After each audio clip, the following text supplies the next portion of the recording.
राधे राधे। जय श्री श्याम। जय बालाजी की। जय माता जी की। और आप सभी कैसे हो? मेरे छोटे बड़े भाई बहनों, मेरे माता पिता समान बड़े बुजुर्ग सब कैसे हैं? शुक्र है आप सब लोग बहुत अच्छे होंगे। और मैं लेकर के आई हूँ आज फिर आपके लिए एक स्टोरी, जो कि 100 महिलाओं के अंदर कोई 20% है ना, वो इन बातों को महत्व देती हैं, समझती हैं, और बाकी की बहुत कम समझती हैं। तो मैं वही स्टोरी आज फिर आपके लिए मैं लेकर के आई हूँ। आप सुनो, आपको बहुत अच्छा लगेगा। स्टोरी बहुत अच्छी है। अच्छी लगे तो लाइक करें, कमेंट करें, कमेंट करके ज़रूर बताएं और लाइक करें। और जो मेरे चैनल पर नए हैं वो सब्सक्राइब करें। आज के जो 100% महिलाएं हैं, उनमें 20% है जो आज बहुत काफ़ी रीति रिवाज या घर की कोई भी जिम्मेदारी होती है उनमें, या छोटे मोटे काम जो भी कुछ होते हैं, बहुत काफ़ी है जो ध्यान देती है, बाकी की नहीं देती। सभी के लिए है ये, लेकिन कि सभी ध्यान दें इन बातों पर, क्योंकि कई जगह अपन भी है कि अपन दूसरों को तो समझा देते हैं लेकिन खुद नहीं समझ पाते इन बातों को। तो ऐसे ही आप सुनो जो भी बात है। और बहुत काफ़ी घरों में भी हैं, और कई औरतें जो महत्व नहीं देती हैं, कई औरतें देती हैं। आजकल घर घर में लड्डू गोपाल तो सब लेकर के आ रखे हैं, सब सेवा पानी कर रहे हैं लड्डू गोपाल की। बहुत काफ़ी हैं जो कर रहे हैं सेवा पानी लड्डू गोपाल की। एक उसकी भी है ना, लड्डू गोपाल की भी मतलब एक बच्चे की तरह सेवा करते हैं। जैसे छोटे से बच्चे की कैसे होती है वैसे ही। तो जैसे लड्डू गोपाल की सेवा करते हो वैसे अपने घर में भगवान है उनकी भी करो। ये थोड़ी ना है कि आप लड्डू गोपाल की सेवा कर दिए भगवान की नहीं कर रहे हो, भगवान की भी करो। क्योंकि देने वाला लेने वाला तो वही है। अपना क्या है? अपना कुछ भी नहीं है। तो काफ़ी है, बहुत पहले तो कम था लेकिन अब बहुत ज़्यादा महत्व हो गया है कि लड्डू गोपाल हर घर के अंदर लड्डू गोपाल है, हर घर में लड्डू गोपाल है। तो मैं उसी तरीके से एक बात है जो मैं बता रही हूँ आपको, आप सुनो। अब क्या है कि रसोई के अंदर, किचन के अंदर जो औरतें हैं, मैंने शायद पीछे भी बताया था आप लोगों को कि सुबह उठ कर के सूरज उगने से पहले उठो, नहा धो करके ही रसोई में जाती है ना, तो उसका क्या है, वो घर की लक्ष्मी होती है। वो क्या है कि किचन में जाती है, रसोई में जाती है ना, तो वहाँ पे क्या है, अन्नपूर्णा माता है, अन्नपूर्णा बैठी है। तो उनका सामना क्या है, एक लक्ष्मी से होता है।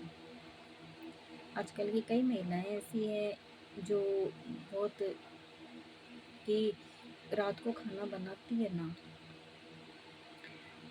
तो रात को खाना बनाने के बाद के अंदर अब तो फिर भी बहुत हर घर में ये हो गया है कि मतलब रात को खाना बना रही है, खाना बनाती है ना, तो रात को जो पलोथन बचता है ना परात के अंदर, उसको आटे के पीपे के अंदर मत डालो। क्योंकि वो जो पलोथन था, पहली बात तो इतना ही लो ना आपकी खराब ना हो, वेस्ट न जाए। और अगर वेस्ट हो गया तो कोई दिक्कत नहीं है, उसको या तो चींटियों को डालो, या फिर किसी गाय को दे दो, कोई दिक्कत नहीं है, लेकिन उसको पीपे में मत डालो। जो आटे का पीपा होता है उसमें मत डालो, क्योंकि वो पूरा आटा वेस्ट हो जाता है। और उसी से अपन क्या है कि सुबह जब खाना बनाते हैं तो पहली रोटी अपन अन्नपूर्णा माता को भोग लगाते हैं। एक औरतें आजकल आटा लगाती है, आटा लगाते ही कई औरतें तो सीधी की 4 अंगुली होती है, 4 अंगुली से और आटे के ऊपर निशान कर देती है। वो भी है, लेकिन बहुत कम करती है, नहीं तो नहीं करती है। काफ़ी औरतें नहीं करती। एक कूंड से दूसरी कूंड, एक कूंड से तोड़ के दूसरी कूंड पे लगा दो, तो वो क्या है अपने घर के मेंबरों के लिए हो जाता है। और जो औरतें क्या है कि नहीं करती है ना, वो एक पिंडी के रूप में हो जाता है। आटा लगाते हो आप, पलोथन भी रखते हो।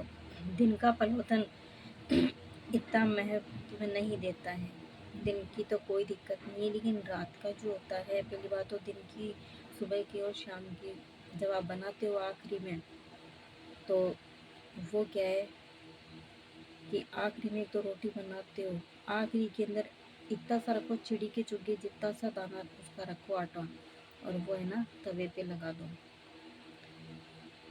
और जो पलोथन बचता है उसको अलग ही कटोरी में निकाल के रखो, ताकि कि वो पीपे में न डालें, क्योंकि पीपे में डालने से आप सुबह भोग लगाते हो खाना बनाने के बाद में अन्नपूर्णा माता को, भगवान को भी लगाते हो, लड्डू गोपाल को भी लगाते हो, वो खराब हो जाता है और वो खराब आटा ही आप भोग लगा देते हो। ऐसा मत करिए।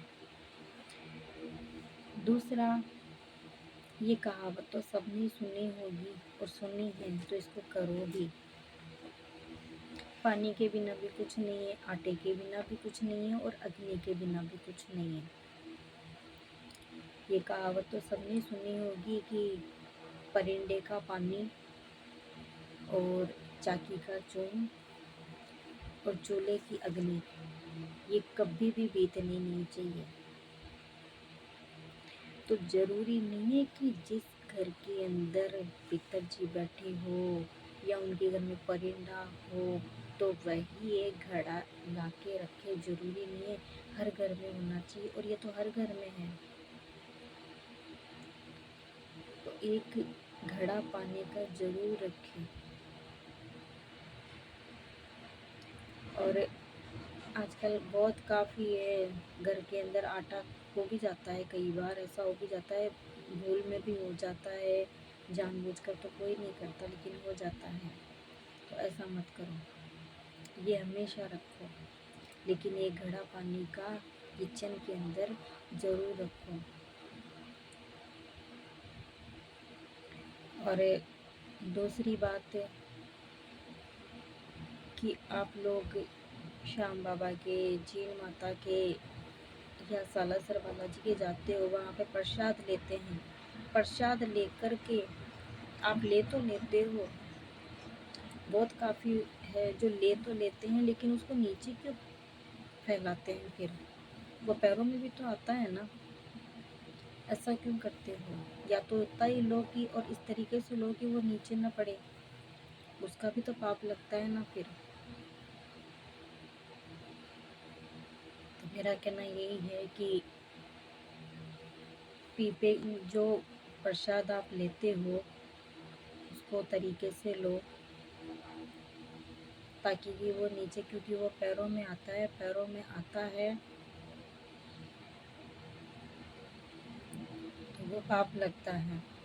एक घर के अंदर भिखारी आते हैं, आजकल भिखारी ऐसे आते हैं कि उनको 10 का नोट दे तो ही वो जाते हैं, नहीं वो नहीं जाते। ऐसा मत करो। भिखारी को पानी पिला दो या खाना खिला दो, उसको अगले को बात करो कि भैया खाना खाना है तो खा लेंगे, कोई दिक्कत नहीं है। क्योंकि आजकल नाम के भिखारी आते हैं, भिखारी भी पहले वाले कोई भिखारी नहीं है, अब तो कोई 10% में कोई एक तो भिखारी निकलेगा, और बाकी के सब, क्योंकि आजकल ये 10 जो भी आता है वो 10 का नोट मांगता है। बाज़ार में भी अपन मार्केट में जाते हैं तो एक ही जो जहाँ भी देखो 10 का नोट मांगते हैं कि 10 का नोट दे दे, 10 का नोट दे दे। तो यही रिक्वेस्ट है आपसे कि भिखारी आ जाए तो उनसे भी आप उनको भी आप खाना ही खिलाओ बस। तो वो ही सबसे महत्व है, क्योंकि आजकल बहुत ज़्यादा हैं जो पैसे के लिए आते हैं। न उनको धन चाहिए, न उनको नाज चाहिए। पहले तो नाज लेने के लिए आते थे, लेके चल जाते थे, लेकिन आजकल नाज लेने नहीं आते हैं। आजकल को चाहिए पैसा। तो मेरा कहना यही है। और जो भी ये बात कही है, अगर मैंने गलत कही है तो आप बता सकते हो, और सही कही है तो आप कमेंट करके ज़रूर बताना मेरे को।